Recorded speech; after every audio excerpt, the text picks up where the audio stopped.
Believe in Yourself, Podcast 5. Studies have shown that the antidote to anxiety, including the coronavirus anxiety syndrome, is to gain self-esteem. Everyone talks about self-esteem, but no one tells us how to get it. Today I'm going to share with you the overall picture on how to gain self-esteem. Before you get self-esteem, you have to get a self. A self is made up of three dimensions: the cognitive, the mind, the emotional, the feelings, and the behavioral, your actions. In Hebrew we call these the seichel, the mind, the ruach, the spirit, the emotional self, the feeling self, and the nefesh or the guf, the body self. All three dimensions must be aligned in order for us to be able to marshal all of our sense of self, our psyche, our sense of being and identity in order to face any challenge. For example, if my mind tells me one thing and my heart tells me something else, my heart and my mind are not aligned, and therefore I shouldn't take action because I'm operating from my heart and not my mind. My mind and heart have to be aligned. If I am in love with somebody, let's say, I'm dating somebody, and I feel in love with that person, but my mind tells me this is not right, then you should take a pause and stop and think it through and discuss it with an advisor, because if your heart tells you one thing and your mind tells you something else, then you don't have alignment. That's why in Judaism, we wear head tefillin and heart tefillin. The arm tefillin is opposite the heart. We want to align the mind and the heart to go in the right direction. Only then can your body react in a healthy fashion. Your mind, heart, and actions must be aligned. So how do we achieve this? We achieve this by doing the 3 steps that we've already outlined in our Believe in Yourself podcasts. Podcast number 1 talked about the actual syndrome called coronavirus anxiety syndrome. Part 2 talked about the script, saying, I can handle this syndrome, and I've asked you to read the script 7 times a day, every 2 hours, to be able to calm the mind down and to be able to rewire your brain. Now, podcast number 3 talked about the circle of control. That's the mind. That's the seichel, the consciousness that I have the intellectual ability, the social skills, the personality or character traits, the spirituality, the family strengths, and the personal growth to be able to handle the challenge. That's using your cognition. That's using the mind self. And therefore, when that is intact, then you know that you can handle life's challenge, because that's a conscious intellectual awareness. In podcast number 4, we talked about the soul state, the emotional alignment, going to a beautiful place, feeling inspired, or becoming aware that that beautiful place that you're in aligns with your highest attribute, your highest character trait. And therefore that's having your mind, and now your heart or emotions are now aligned one with the other. Now we're going to talk about the body. How to align the body with the mind, the heart, in this podcast number 5. So the body, the behavioral dimension of alignment, goes like this. We have to become aware that there are certain things which are outside our control and certain things which are inside our control. This is called the circle of control. Life is definitely overwhelming. And in fact, the pandemic we're facing right now has making us feel that we are overwhelmed, out of control. Things are out of control. In fact, we are not in control. Things are in control in God's hands, but we are not in control. That life does feel overwhelming. Outside of this circle are things we cannot control. For example, declaring war on the Taliban. That's outside our control. Terrorism, acts of terror, not in our control. Relationship issues. If I want a relationship with someone and I want an intense relationship of 10 out of 10, but the other person only wants a level of 3 out of 10, then I cannot control that relationship. That relationship will end up being a 3 out of 10. A relationship is only as strong as its weakest link. So therefore, I am not in control of relationships. There must be a two-way street. There must be mutuality. Therefore, I'm not in control of relationships. The weather. I'm not in control of the weather. No matter how much I scream and yell and want the weather to come quickly and warm up so that the virus could calm down in warm weather. That's one of the theories. I'm not going to be able to succeed in demanding the weather change because it's not in our control. And other people's feelings, their words, actions, or reactions are not in my control. Notice the word control. I cannot control my wife's actions. I cannot control my children's actions. I want them to behave in a certain way, but I can't make them do that because they have free will. I cannot impose my free will on somebody else. Therefore, I cannot control other people's words, actions, reactions, or feelings. And therefore, all of these things are outside my circle of control. This is the circle of control, and I want you to draw a circle of control yourself. Draw a circle and write down the things that are outside your circle of control. One of the things that's outside our circle of control right now is the pandemic. The coronavirus is outside our control. We cannot control the course of the virus. We cannot control whether someone else is going to infect us. Can't control it. The key word is control. We cannot control the outcome. So number one, in this circle of control, we must realize that there are things outside our control.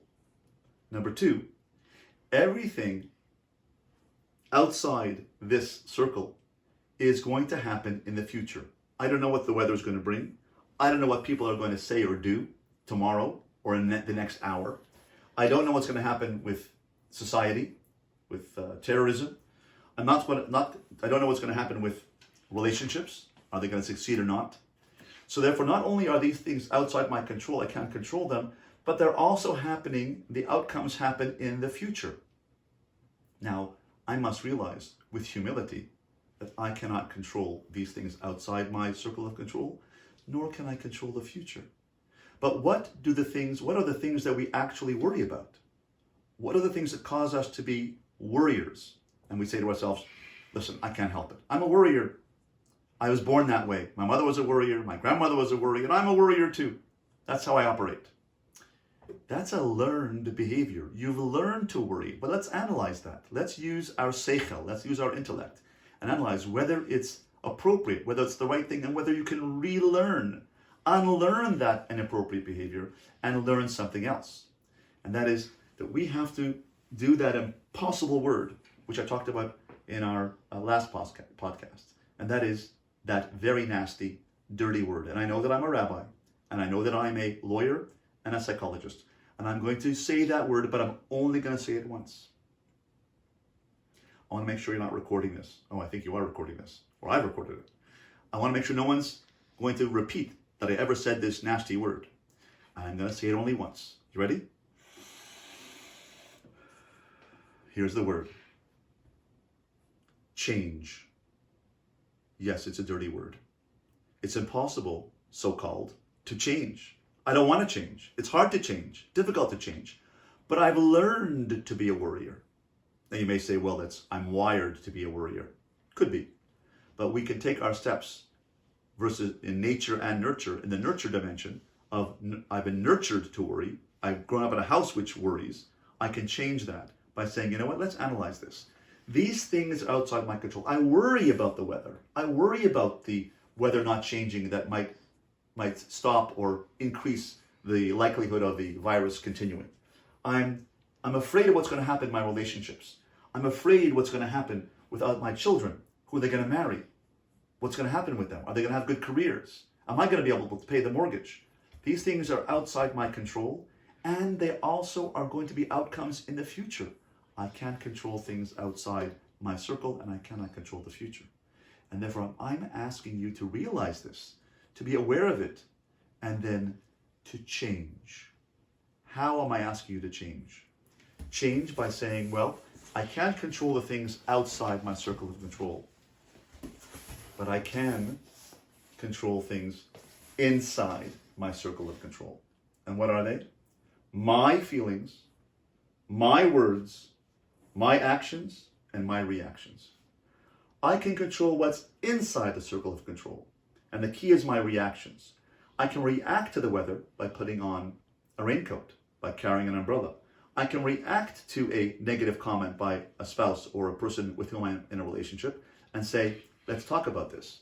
I can react to the virus by saying, what precautions can I take? What does the CDC require? What is the government asking me to do?